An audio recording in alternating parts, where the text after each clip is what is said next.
L'intelligence artificielle a envahi notre univers. Aujourd'hui, beaucoup de choses sont possibles avec cet outil informatique. Et oui, l'intelligence artificielle reste un outil informatique.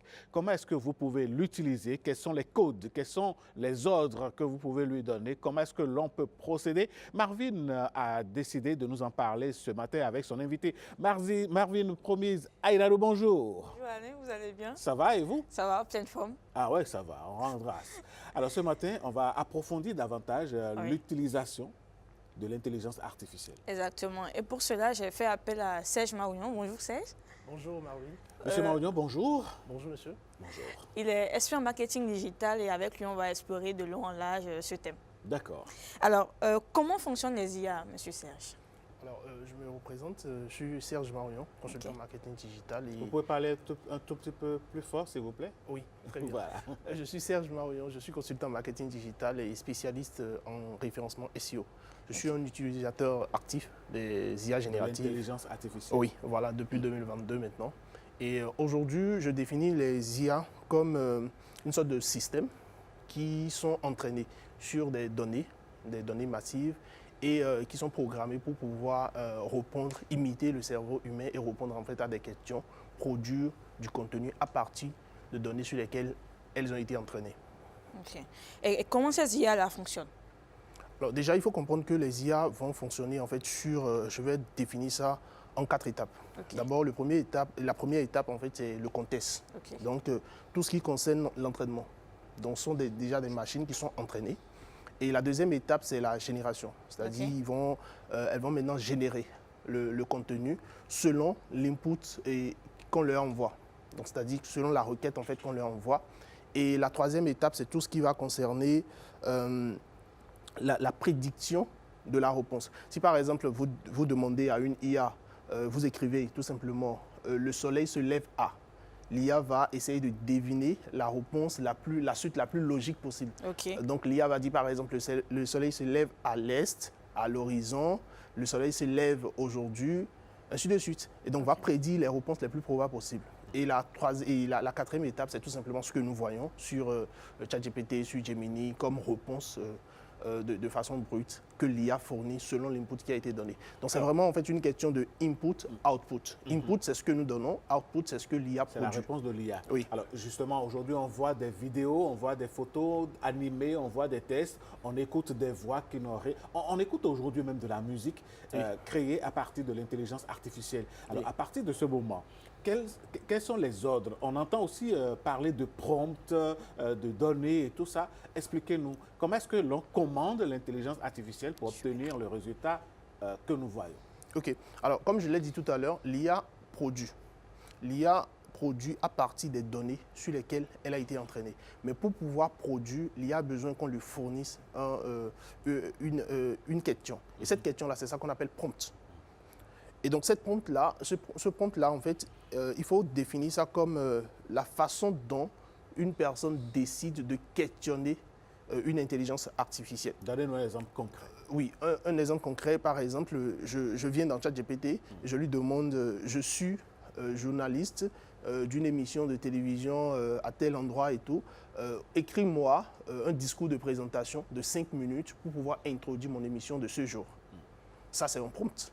Et l'IA maintenant va répondre en fonction de ce prompt-là. Si ce prompt-là est très précis, l'IA va répondre de façon précise.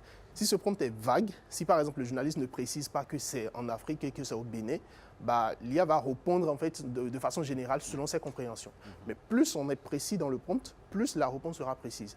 Et donc dans ce sens, si vous me permettez, je distingue en fait plusieurs types de prompts. Il y a d'abord en fait le premier prompt en fait que nous tous nous utilisons, ce sont les prompts à instruction courte. Donc ce qu'on demande de façon générale, corrige-moi ce test, fais-moi ceci, fais-moi cela. Ces prompts à instruction courte ne sont pas forcément destinés à être vraiment longs, comme le nom le dit. Il y a des prompts à instruction longue. Là, ce sont les prompts où il faut être très précis. Si par exemple, je veux que l'IA me rédige un discours, je dois lui fournir en fait le rôle, je dois lui fournir le contexte, là où le discours sera tenu, l'objet du discours et tout ce que je veux comme spécifique dans ce discours-là. Si je veux, je peux même préciser date, le nombre de minutes et tout ce que je veux. Donc, ce sont les prompts à instruction longue. Il y a les prompts conversationnels. Moi, par exemple, j'ai l'habitude de faire en fait, des prompts conversationnels de type pour générer, par exemple, des smileys. dans les publications, ou bien pour générer tout simplement, pour corriger en fait tous les tests. Donc, je vais faire un prompt dans un premier temps, et quand j'envoie en fait un test, la conversation me corrige tout simplement les tests que j'envoie, sans plus me poser de questions. Je crée un test, j'envoie dedans, le test est corrigé, et j'obtiens en fait l'output, et je peux publier directement et tout. Et la quatrième catégorie de prompts, ce sont les prompts systèmes. Ces prompts-là sont vraiment destinés pour créer des systèmes. Aujourd'hui, on appelle ces systèmes-là des GPT, quand vous êtes sur ChatGPT, ou bien des GEM, si vous êtes sur Gemini. Et donc, vous entraînez une sorte de mini-modèle à vous, qui est destiné à écrire quelque chose. Supposons que vous êtes journaliste et que chaque matin, vous animez une émission. Vous pouvez entraîner une IA, donc c'est-à-dire un GPT, qui écrit votre discours de matin, chaque matin, quand vous fournissez en fait un brouillon. Vous lui dites par exemple, tu es entraîné, chaque fois que je te fournis un brouillon, tu me génères en fait mon discours de présentation. Et donc, il est déjà entraîné sur cette donnée-là. Et chaque matin, quand vous venez vous poser, en fait, vous envoyez le brouillon, vous avez la réponse qui vient. Et la dernière catégorie de prompts, c'est ça que je trouve très intéressant, ce sont les prompts d'entraînement ou bien les prompts de contexte que je les appelle. Et donc, ces prompts-là, c'est une sorte de prompt qui permet en fait de calibrer la conversation pour que ChatGPT puisse comprendre de quoi on est en train de parler. Supposons que je suis un média et que je veux traiter l'arrivée de ISO-Speed au Bénin. Au lieu de tout simplement venir dans ChatGPT pour lui dire écris-moi une publication, fais-moi ceci, fais-moi cela, je vais d'abord commencer par lui fournir un prompt où je l'entraîne sur le sujet de Speed au Bénin. Je lui dis en réalité, Speed est en train de faire tel tour actuellement, il vient au Bénin à telle date, il a un live qui va commencer à tel moment, voici son circuit et tout. Je suis un média, je vais traiter ce sujet-là. Donc à partir de maintenant, tu es entraîné sur ces données-là et tu me réponds dans ce contexte-là. Donc je lui fournis tous les contextes dans une conversation. Lui aussi, en fait, l'IA aussi essaie de me poser des questions sur ces éléments-là. Il peut me poser des questions pour comprendre un peu plus le contexte, qu'est-ce que tu veux aborder, qu'est-ce que tu veux partager comme information et tout ça. Et en fonction de ces entraînements-là, l'IA est beaucoup plus capable maintenant de me répondre efficacement parce que je l'ai entraîné entre-temps. Donc voilà les 5 catégories de prompts. Donc vous voyez que c'est assez dense. Il faut bien comprendre en fait ces thématiques-là pour que quand vous demandez quelque chose à l'IA, vous soyez sûr que l'output que vous obtenez soit quelque chose de cohérent par rapport à ce que vous voulez vraiment obtenir. Très bien, merci beaucoup. Et on parle souvent de multimodalité en fait des IA. C'est quoi la multimodalité de l'intelligence artificielle? Alors, par exemple, en 2022, quand ChatGPT a été lancé, le second modèle qu'ils ont créé, c'est un modèle qu'on appelait DALL-E. C'est un modèle en fait qui était destiné à générer des images. Et donc pour générer des images en ce moment-là, il fallait utiliser DALL-E pour générer les images. Plus tard, c'est devenu IA Sora qui est venu. Et donc les modèles étaient différents et il fallait en fait utiliser chaque modèle selon la réponse qu'on veut. Si je veux une image, j'utilise DALL-E. Si je veux une vidéo, j'utilise Sora. Mais aujourd'hui, vous allez voir que quand vous venez dans ChatGPT, même avec l'application, vous pouvez générer dans une même conversation une image, vous pouvez générer dans une même conversation une vidéo et autres. Donc c'est ça qu'on appelle la multimodalité. La capacité qu'a les IA aujourd'hui de générer n'importe quel type de contenu. Les IA peuvent générer un rapport et juste après générer une image, juste après générer une vidéo, juste après même générer une musique. Pour certaines IA très performantes, oui. C'est super. Et là maintenant, est-ce que l'efficacité d'un prompt, assure la qualité des réponses? Parce que si le prompt est bien structuré, est-ce qu'on est sûr à 100% que l'IA va nous répondre avec des informations très fiables, va nous donner des informations de qualité? Non, surtout pas. Parce qu'en fait, les IA, ce sont des machines. Et donc, elles ne réfléchissent pas, elles ne pensent pas, elles prédisent, tout simplement. Elles se servent des données déjà emmagasinées en réalité. Voilà, des données déjà emmagasinées et répondre aux questions qu'on leur pose. Donc, peu importe la façon dont la question est précise, il peut y avoir des biais, ce qu'on appelle les biais. Et les biais, ce sont des erreurs que les IA peuvent faire. Le biais le plus connu, c'est l'hallucination. Donc, l'IA va commencer par halluciner. Si, par exemple, ce que vous lui demandez, elle n'a pas la réponse à ça, elle va commencer par mélanger, inventer ou bien mélanger. Si par exemple vous avez déjà posé trop de questions, l'IA va faire un tissu de mensonges. Elle va commencer par mentir ou bien inventer en fait le nom d'une personne. Si par exemple vous lui demandez écris-moi un communiqué de presse, tout ça, et vous lui fournissez beaucoup de détails et que vous omettez par exemple le nom de la personne, le nom d'une personne qui va signer le communiqué de presse, il peut inventer tout simplement le nom de la personne qui a signé le communiqué de presse. Et si vous ne le savez pas, vous allez copier comme ça et vous allez vous retrouver avec un défaut assez bizarre. Donc, en fait, la qualité d'un prompt n'assure pas forcément la réponse qu'on obtient. Et là, ça me permet en fait d'aborder quelques erreurs qu'aujourd'hui les gens font, que nous faisons avec les IA. C'est de leur demander, par exemple, c'est d'utiliser des thèmes comme « j'aimerais que tu me fasses ceci ». Ce n'est pas précis. Ou bien « aide-moi à faire ceci ». Les politesses, les formules de politesse ou bien les tournures qui ne sont pas directes, la machine ne comprend pas et va interpréter ça comme en fait une sorte de « je veux que tu ailles dans mon sens ». Et donc, si vous êtes quelqu'un qui n'est pas fondamentalement en fait intelligente, votre machine va devenir comme vous. C'est ça. Donc, il vaut mieux donner des ordres et francs. Donc, il faut lui donner des ordres. Dis-lui directement ce que tu veux. Fais-moi ceci, fais-moi cela.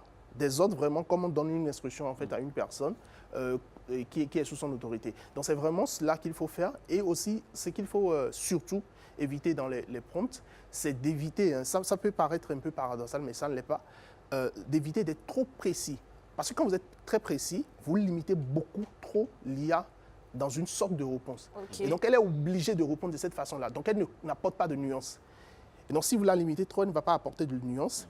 Et si, dans ce cas-là, vous ne maîtrisez pas parfaitement votre sujet, que vous savez exactement ce que vous voulez obtenir comme réponse, elle va vous donner en fait une réponse qui est très précise. Mais puisque ce n'est pas un sujet que vous maîtrisez, vous ne saurez pas si c'est faux ou si c'est vrai. Tout ce que nous disons ici ce matin peut paraître de la fiction pour certaines personnes. On va faire une petite démonstration. Là, je vais prendre Marvin en photo, d'accord? Et puis, on va voir l'utilisation de ChatGPT en direct. Comment est-ce qu'on peut changer l'image de Marvin, par exemple? Là, Marvin est là, tranquillement en studio actuellement, comme on le voit. J'espère que nos amis nous suivent. Et là, on prend Marvin, voilà Marvin en photo. Et puis après, on va demander à ChatGPT, par exemple, de placer Marvin peut-être dans un autre bureau. Je vais lui donner un ordre et puis on verra quel sera le résultat, sans être précis ou bien en étant précis. Pendant que vous continuez votre échange, moi je cuisine. OK. Il n'y a pas de problème. J'ai hâte de voir là où ChatGPT va me placer. N'est-ce pas? Alors là, maintenant, en fait, quelles sont les astuces pour demander à l'IA de ne jamais mentir? Alors déjà, il y a... c'est tout simplement de lui dire de ne pas mentir. Ça peut, c'est simple, simple, mais c'est vraiment comme ça. Si par exemple vous voulez demander, vous faites un prompt, il y a juste des instructions de type tu n'inventes rien, tu n'inventes rien, tu ne mens pas. Si tu ne comprends pas un sujet ou bien si tu ne maîtrises pas quelque chose, apporte de la nuance ou bien pose-moi la question afin que je réponde. Tout simplement. Le simple fait de placer cette phrase-là, ça lui permet de ne pas divaguer. De ne pas divaguer, de ne pas mentir. Et si elle ne maîtrise pas quelque chose, parce que l'IA, il peut y avoir des sujets sur lesquels l'IA n'est pas du tout en fait sachante. C'est ça. Et elle ne comprend pas du tout en fait ce que vous demandez. Donc elle peut vous demander tout simplement, vous poser des questions pour dire, est-ce que, si par exemple je demande de m'écrire en fait un test de copywriting, elle peut me demander tout simplement quelle est la cible exacte, quelle est leur douleur, si je n'ai pas fourni ces éléments tout simplement. Au lieu d'inventer la douleur ou bien au lieu d'inventer la problématique de la cible, elle peut me demander quelle est la problématique réelle de la cible. En fait, donc c'est hyper important aujourd'hui de savoir que peu importe la façon dont vous voulez utiliser les IA, peu importe la façon dont vous souhaitez utiliser les IA, partez toujours du principe que c'est juste une machine. Elle ne réfléchit pas, elle ne pense pas, et c'est à vous de lui dire exactement ce que vous voulez. C'est pourquoi on va dire que les meilleures personnes, les personnes qui ne seront pas remplacées par l'IA, par les IA, ce sont les personnes qui maîtrisent déjà parfaitement leur domaine. Donc si vous maîtrisez parfaitement votre domaine, ce que vous savez, vous allez tout simplement domestiquer l'IA. L'IA ne pourra pas en fait vous remplacer malheureusement parce que vous maîtrisez des choses que l'IA ne comprend pas. Oui. L'IA sera peut-être capable de faire parfaitement votre métier, mais ne pourra pas le faire comme vous. Au mieux, vous allez réussir en fait à la domestiquer, à l'utiliser pour mieux faire votre travail. OK. Parce que là, en fait, la question de l'IA va remplacer l'homme est une question actuellement tendance. Où on dit peu importe ce qui se passe, l'IA va remplacer des domaines donnés. Est-ce que dans la généralité, réellement, l'IA peut remplacer une personne dans le sens large, littéral. En fait, oui, dans le sens littéral. Oui, bien sûr. Moi, j'ai l'habitude de dire, j'ai pas l'habitude de dire que je fais partie des toutes premières victimes de l'IA. Parce que moi, je fais de la rédaction web. Et je me rappelle, moi, quand j'ai commencé la rédaction web SEO, j'écrivais ce qu'on appelle en fait en rédaction web les rich snippets. sont les métadescriptions, les titles et autres. Aujourd'hui, les IA sont parfaitement capables de faire ça. Et donc, si je continuais ça et que je ne faisais que ça, je suis déjà de perdre votre boulot. Voilà, j'aurais déjà perdu mon boulot parce que les IA sont capables de faire ça. Il y a également en fait les tests qu'on écrit en rédaction qu'on appelle des tests de netmaking. Donc, ce sont des tests de faible qualité qu'on écrit souvent pour publier sur d'autres sites web. Ah oui, Marvin voudrait savoir si c'est bon. D'accord. On avait décidé de faire une démonstration en direct. On a pris une photo de Marvin. La photo, elle est là. C'était donc cette photo-ci. Ensuite, j'ai demandé moi, j'ai utilisé Gemini.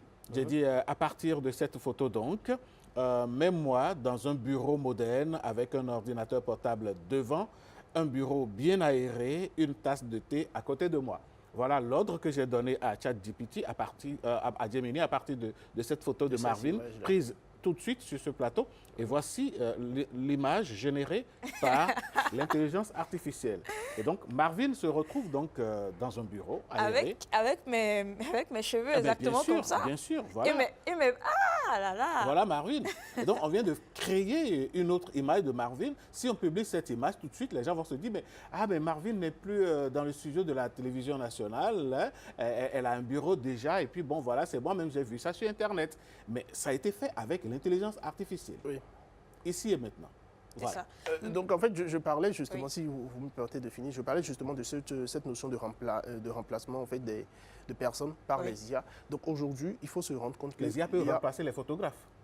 Non, je ne dirais pas ça. Je n'oserais pas dire ça. C'est une question piège. L'IA a remplacé certains types je vais dire, de photographes ou bien qui ne sont pas capables en fait de faire certaines choses. Vous voyez. Donc vous voyez par exemple les photomontages comme ça. Si votre métier ce n'est que de faire ça, l'IA peut faire ça à votre place. Mais vous voyez que là par exemple c'est une photomontage, mais ça ne peut pas. C'est du montage en réalité. Oui, ça ne peut pas en fait être comme un humain le ferait.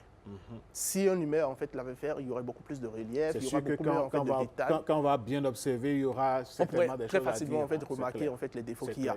Mais si aujourd'hui, il faut juste se dire, si les IA sont capables de faire ça aujourd'hui, en 2026, c'est que peut-être en 2027, elles seront capables de corriger même les défauts pour qu'on ne soit même plus capable en fait de les détecter. Donc la question n'est pas vraiment de est-ce que l'IA remplace. La question n'est plus du tout là parce que c'est déjà le cas. Il y a des cabinets aujourd'hui qui virent en fait des millions de personnes tout simplement parce que ces métiers-là sont devenus des choses que les IA sont capables de faire et tout. Donc, il faut se rendre à l'évidence que les IA peuvent remplacer et remplacent déjà certaines personnes. C'est à nous d'évoluer et d'être en fait à la page quoi. Exactement que quand Internet est venu et nos parents en fait se sont sentis menacés quand les téléphones portables sont venus. Vous voyez quand par exemple l'iPhone, les téléphones en fait à caméra en fait sont venus. Il y a beaucoup de personnes en fait qui se disaient les photographes n'auront plus de métier. Mais aujourd'hui dans les mariages on continue d'inviter les photographes. Tout à fait. Voilà. Dans une nouvelle dimension justement. Oui. Alors est-ce que il y a des métiers par exemple dans notre quotidien en tant qu'Africains, en tant que Béninois, des métiers qui nous parlent, qui viennent de notre culture, que l'on pourrait améliorer avec l'intelligence artificielle? Oui, bien sûr. Bien sûr, aujourd'hui, moi j'ai vu des personnes qui ont créé en fait des documentaires en utilisant des images générées par l'IA. C'est plutôt en fait une bonne chose pour pouvoir par exemple raconter notre narratif en utilisant les IA, sans dénaturer le sujet principal. Donc ça peut aider en fait dans ces médias-là. Et surtout en fait dans les métiers du média, tout ce qui est contenu, création de contenu aujourd'hui, ça a complètement en fait accéléré la façon dont en fait les contenus sont créés, la façon dont on peut générer du contenu, on peut créer de nouveaux contenus aujourd'hui. Et donc ces métiers-là sont des métiers aujourd'hui qui sont vraiment impactés, les métiers de médias sont vraiment impactés par tout ce qui est intelligence artificielle. Dans ce aussi, dans tout ce qui est tech. Vous voyez, aujourd'hui on parle de vibe coding.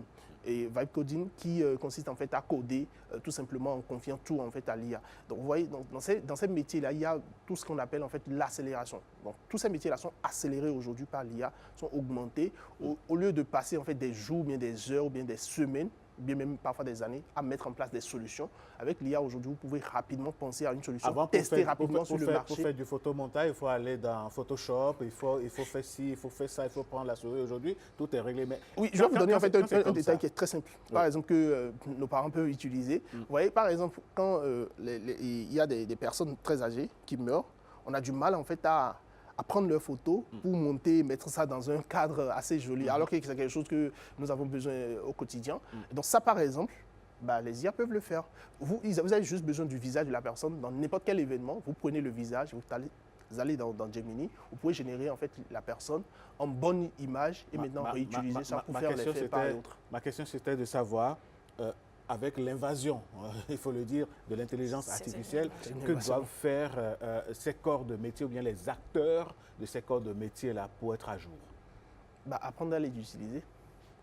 Apprendre à les utiliser tout simplement. Parce que si par exemple, je parlais des faits pas tout à l'heure, si Gemini est capable de prendre l'image de n'importe quelle personne, de faire en fait un fait pas, ça veut dire que le photographe qui faisait ça, qui prenait de l'argent chaque samedi, est en danger. Mais à partir du moment où ce photographe lui-même apprend à le faire via Gemini, ça veut dire qu'il n'est plus en danger parce qu'il peut le faire plus rapidement. Il va continuer à avoir des clients. Parce que les gens savent que Gemini est capable de le faire, mais ils n'ont pas forcément le temps pour le faire. Vous voyez? Ils n'ont pas forcément le temps pour le faire. Aujourd'hui, on peut filmer avec son téléphone, mais les gens n'ont pas forcément le temps de se filmer avec leur propre téléphone, peu importe la gamme de téléphones qu'ils ont. Donc, les gens vont continuer à avoir des besoins. Et ces besoins-là, pour les satisfaire, il faut tout simplement apprendre à les satisfaire avec les outils dont nous disposons. Donc, le photographe qui fait des faits-pas peut continuer à faire ces faits-pas-là en utilisant les IA et aller plus rapidement. Donc, au lieu d'accueillir, par exemple, je sais pas, 2 clients chaque semaine, peut arriver en fait à avoir 10 clients par semaine. Cette fois-ci, parce qu'il arrive à utiliser l'IA et combine ça avec ses méthodes, il peut devenir un meilleur photographe tout simplement en utilisant l'IA. Donc c'est cette façon d'utiliser l'IA que moi j'encourage. C'est-à-dire, peu importe votre métier, peu importe que vous soyez comptable, photographe, peu importe, vous pouvez apprendre à utiliser les IA et augmenter votre productivité au boulot. Marvin, on peut dire donc que l'IA a quand même de très bons côtés. Oui. De très bons côtés. Qu'on sache l'utiliser. C'est ça. Et je pense qu'avec avec l'émission d'aujourd'hui, les téléspectateurs en ont appris beaucoup sur comment les utiliser, les différents prompts et surtout le pourquoi il est important de l'adapter à nos métiers pour pouvoir être productif, comme Serge l'a dit. Donc, c'était un plaisir d'avoir accueilli Serge sur le plateau. Monsieur Serge Maounian, c'est ça. Hein? Oui. Merci d'avoir été là. Et ici, c'est sa maison, hein, comme tous les autres invités. Revenez quand vous voulez. Marvin, merci beaucoup. Merci à vous. On dira désormais que l'intelligence artificielle fait partie intégrante de notre quotidien. C'est ça. Et que nous devons en tirer le meilleur. En tirer le meilleur. C'est ça. Donc, nos téléphones portables sont devenus des outils. Tout simplement. Tout simplement. Et il faudrait mieux l'utiliser.